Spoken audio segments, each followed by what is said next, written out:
I will not attempt to speak Kiswahili today because I do not command enough vocabulary to measure up to the standards that have been set. Therefore, I will restrict myself to English. Your Excellency, this is yet another historic moment as we write a new chapter for our nation. Today, as Kenyans, we have come together from all shades to have a conversation about our present and to project into our future. I want to thank you, Your Excellency, and former Prime Minister, for the courage that you had and the patriotism that you displayed when you decided that it is time for us as Kenya, democratic as we are, belonging to different parties as we do, but to also have a conversation, not talking at each other,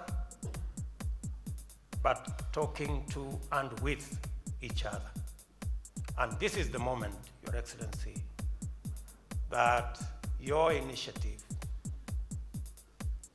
with Raila Odinga has brought us to.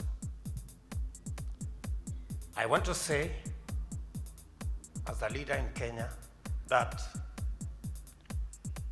this moment of uniting Kenya that has become part of your politics will go down in the history of our nation, that you went out of your way in every turn and in every occasion to bring this nation together.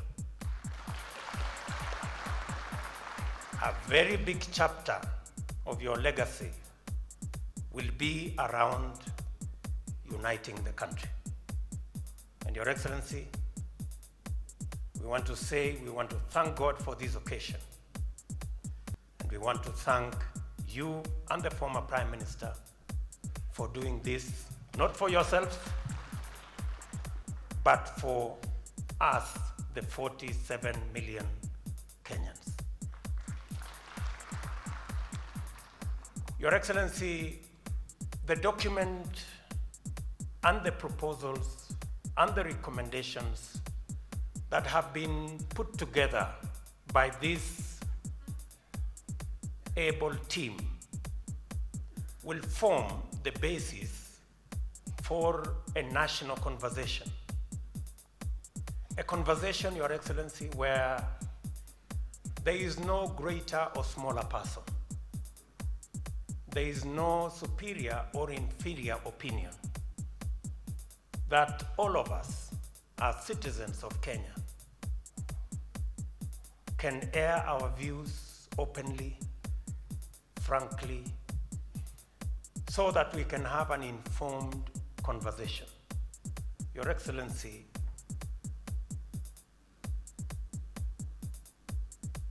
as we look forward to this moment,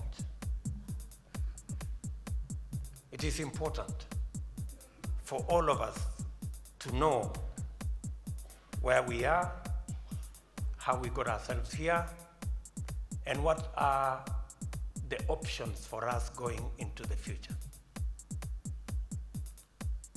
I am very happy that the document, the recommendations, and the proposals that have been put forward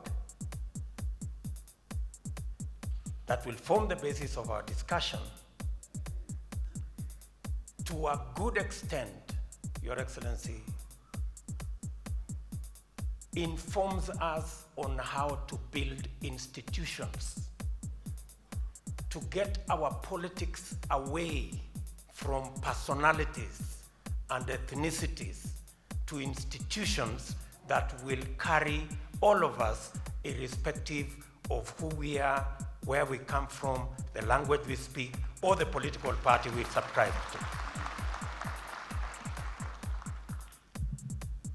Your Excellency, the building of these institutions stems from the position that all of us, irrespective of who we are, irrespective of the power we wield, we must submit ourselves to the rule of law. That all of us, to be able to build institutions, we must submit ourselves to the rule of law.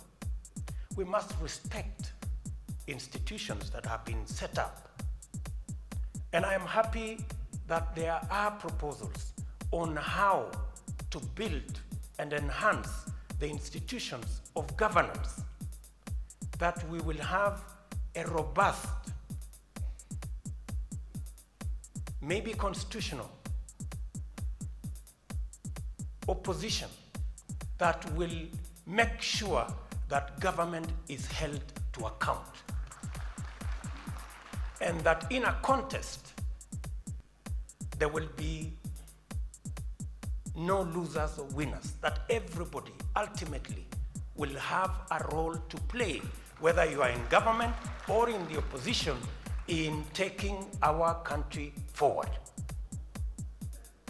Your Excellency, therein are proposals on how to manage all our other affairs, including positions and power. But as earlier speakers have said, we must be careful that we do not, this process is not hijacked by the political class and be made a subject of sharing positions or sharing power alone. This process must not address the divide between the politicians only. It must address the divide, the huge divide between the haves and the have-nots, between the people who have jobs and the millions of young people who are unemployed. We must, as a matter of course and as a priority, make sure that this document speaks to the majority of Kenyans, their fears, their aspirations, their challenges, and look for their solutions. I am very confident that we have what it takes to make sure that we make the best of this document. Your Excellency, as this process moves to the next stage, majority of the issues, and I have to a good extent read the report last evening, majority of the issues that were canvassed by Kenyans were about ordinary people, jobs, businesses, our agriculture. And Your Excellency, you have set a perfect program under the Big Four program that will sort out our farmers, agro-processing, value addition, manufacturing, the whole housing program that will give us jobs for our young people.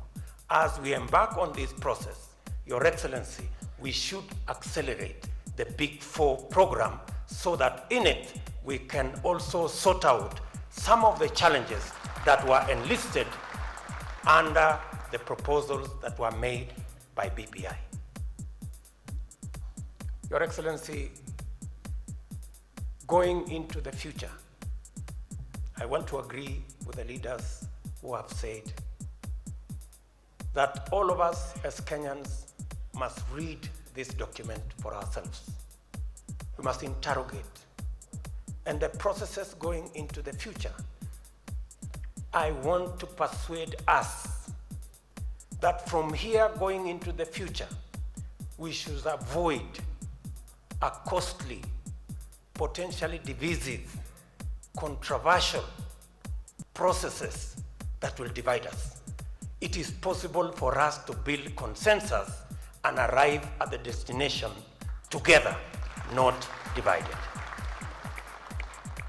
Therefore, members of Parliament, members of the Senate, I think to a great extent, the job has been well cut out for you on what you should do in Parliament in terms of legislation, in terms of constitutional changes, but that must be informed by millions of Kenyans, their views, their aspirations, and their comments.